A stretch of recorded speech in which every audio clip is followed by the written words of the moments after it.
રૂપિયો નાળેર અને એક જ જોડી કપડા બીજું કોઈ લીન દાવાનું થતું નથી. તમે નખ પાલિશ લીન દો, પેલો લીન દો, ઢેકડો લીન દો, તો એનું ઈ રે કોઈ લીધા નથી. સમાજના બંધારણ એને કહેવાય કે જેટલું બચત થતી હોય ઠાકરા ભાઈ એ બચત કરવાની. બરાબર. જે તાલુકાઓમાં સગાઈ કર્યા પછી ફેટો બંધાવવાનો કે મળવાની પ્રથા બંધ છે, ફેટાવાળું બંધ. એમને ભેળા ના મોટો લુગડો લોડી કોળી લીન થાય એ એકલો જાય વ્યક્તિ એના પરિવારમાંથી, એ વસ્તુ અલગ છે. બાકી તમે ભેળા કરી 20-25 ના ફેટો બંધાવવા છે, આ વસ્તુ ખાસ ધ્યાન રાખો. ફેટાવાળી સિસ્ટમ બંધ છે. બરાબર. અને તમારે અહીંયા કોઈ ફેટા બંધાવવા આવતો નથી એને કેવું કરો કે ભાઈ એક ફેટો આવે બરોબર છે, બાકી ફેટાવાળી સિસ્ટમ બંધ છે. બરાબર. ના કદાચ બેના એક હોય કે એના પરિવારમાંથી એક બે જણ આવતા હોય, બરાબર, તો એ ઉડાઈને આવે તો એ વાત બરોબર છે. બાકી તમે ગોમતી 10-20 ના ટોલું ભરી અને કે ફેટો બજાવવા હતા એ સિસ્ટમ બંધ છે. બરાબર. અને ફેટોનું રાવણું પણ ફેટો બંધાવા તો એ રાવણું બંધ છે, ફેટાવાળું બંધ. બરાબર.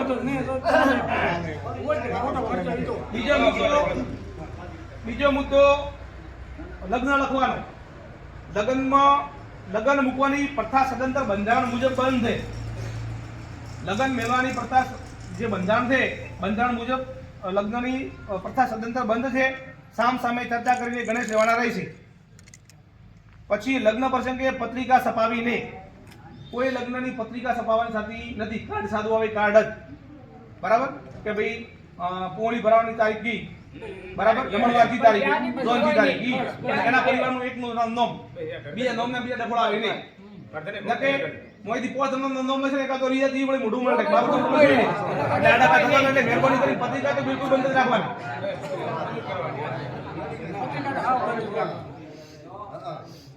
અને પત્રિકા જો હગાવાલામ કે દૂધ ના લેતા હોય ત્યાં WhatsApp થી ફોન કરી દેવાના, તો WhatsApp કરી દેવાનું. કેમ કે છોકરા છેલ્લે ટાઈમ ઓછો હોય છે, બાઈક બોલીને હળિયું કરતા હોય છે અને એમાં પડતા ભાગતા હોય છે. એટલે પત્રિકા લાવવાનો તો WhatsApp થી કરતો તો મોની લેશે. અને અથવા તો કેમ કે મારે વિવાદે તો તમારે કહી દેવાનું કે ભાઈ WhatsApp થી મેળવો એમને ચાલશે, પણ નહીં પકડવા ચાલશે, WhatsApp થી મંગાઈ દેવાની. દૂઢ પ્રસંગે આમંત્રણ કે રાવણું બંધ. દૂઢ પ્રસંગે રાવણું કરવાનું થતું નથી. આપણે જે રાવવાનું ને રાવણામાં અને બોલાવવાનું નહીં. હા, ઢૂંઢ લઈને આવતા હોય વ્યક્તિઓ એના પરિવારના બે જણા લઈને આવી ઢૂંઢમાં, એ વસ્તુ ચાલે. બાકી ઢૂંઢના બોલે રાવણા કરો તમે એ બીજા બોલા ભેગા થઈને આવે 2-4 ગાડીઓ લઈને, એ વસ્તુ સદંતર બંધ છે. સામાજિક પ્રસંગે રાજકીય આગેવાનો હાજર ન રહી શકે તો કોઈ આગ્રહ કરવો નહીં કે નારાજ થવું નહીં.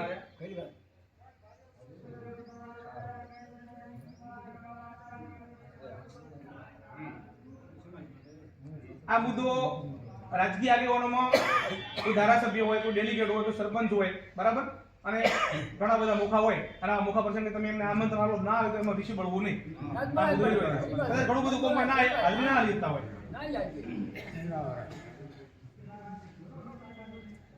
પછી જાન લઈ જવાના પ્રસંગ ઝોનમાં સંદરૂપ ગાડીની ગાડી ખરી પણ ઉપર ખોલે ને બહાર ના કઈ ગાડી નહીં, સાદી ગાડી. અને હું તો કોઈ ભાડાને લઈ નહીં, પોતાની ગાડી હોય તો જ. તમે ભાડાવાળી ગાડી લાવો તો એનું ઈ રે. કોઈ ડસ્ટર લઈને આવે, કોઈ તુફાન લઈને આવે, ફોર્ચ્યુનર ગાડી લઈને આવે ઝોનમાં, તો એ ફોર્ચ્યુનર વાળો 15-20 હજાર રૂપિયા લઈ જાય. એટલે એ ભાડાવાળી ગાડીઓ નહીં, પોતાની ગાડી હોય ગાડીમાં પણ સંદરૂપ ગાડીની ઉપર નીકળે બારે એ ગાડીનો સિસ્ટમ બંધ. જાનમાં 11 સાધનો લઈ જવાના, 11 થી વધારે નહીં. બરાબર. 11 થી સાધન વધારે ઝોનમાં નહીં. જાનમાં ગાડીઓની લાઈન લગાવવાની પ્રથા બંધ છે. અને લેણ કરતા ખાધું કી ઈ લેણ ન કરવાની, એટલે શું થાય ખોટું ભરવા પડે, પબ્લિકમાં દેખાડો થાય. જાનમાં મહિલા અને પુરુષો મળીને 100 જણા જવાનું, 100 થી વધારે નહીં. બરાબર. એટલે હોમેવાળા આગળ પણ ગમે તો હોય તો એને પણ ભોવાય. અને આપણે પણ ખોટી ગાડીના ભાડા બીજ ના કરવો પડે, બંધારણનું પણ પાલન થાય અને આપણે હસવાઈ રહે. વ્યક્તિની સંખ્યામાં 10 વર્ષથી ઉપરનો બાળક હોય તો એ જોમીયો ગણાય. 10 વર્ષની ઉપરનો છોકરો હોય તો એ જોમીયો ગણાય.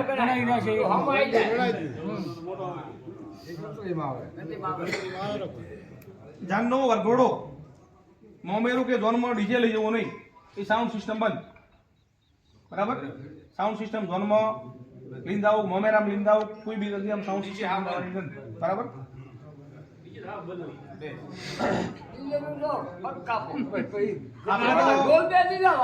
આપણે તો શોકેતમાં લગભગ મંડાલમાં તો કોઈ ડીજે હોતું જ નહીં. આપણે કદાચ કોઈ ડીજે લઈને જાય મેં જોયું નથી, બરાબર?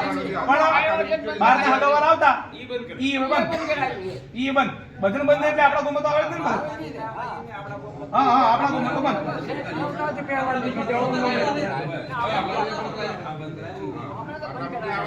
પછી મેઇન વસ્તુ મુદ્દો પડલાનો. પડલાની અંદર બુટ્ટી, મંગળસૂત્ર, પગની જાજરી અને સાદી બંગડી, બરાબર? કોના સિવાય બીજા કોઈ દાગીના પડલામાં ન લીધા હોય. પછી બધું તમારે હોના મળ્યું હોય ને તો પછી ભલે ગમે એટલું ભલે પહેરાય ગયું, પણ સમાજના બંધારણ મુજબ પડલામાં આ વસ્તુ સિવાય નહીં. અરે ભાઈ, બંધારણ ક્યારે કહેવાય? પડલામાં નહીં લાય. અને બોલે હું તો કઈ હોના મળ્યું હોય તો હું તો 5 કિલોની પહેરાવે ઠાકરા ભાઈ, બરાબર? પણ સમાજનું બંધારણ તો છે ને ચોકેતભાઈ, જાહેરમાં નહીં.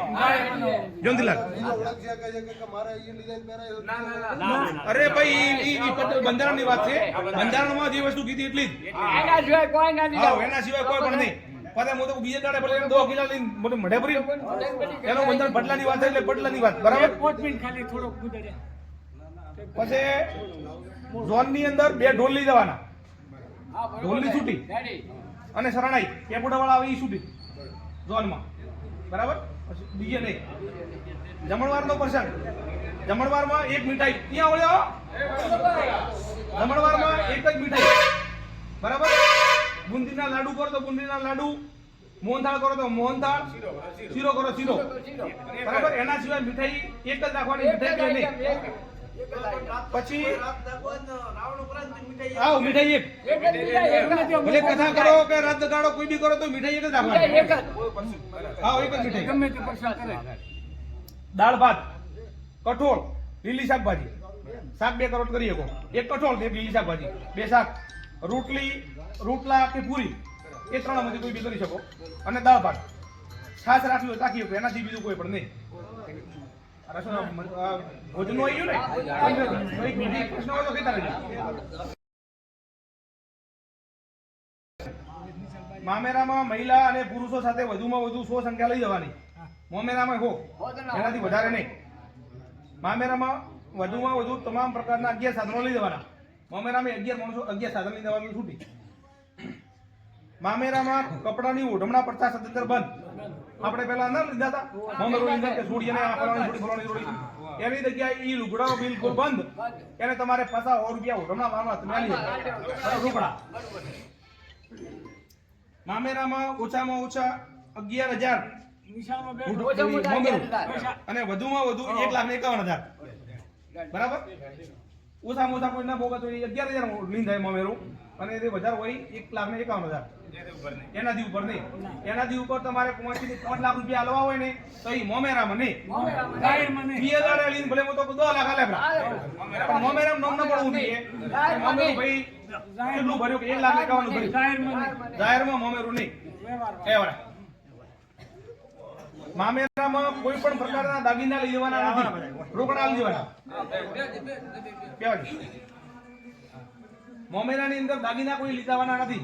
પેલા ના તો બુટિયો કરાવતા, મંગળસૂત્ર કરાવતા, અલગ અલગ વસ્તુ કરાવતા.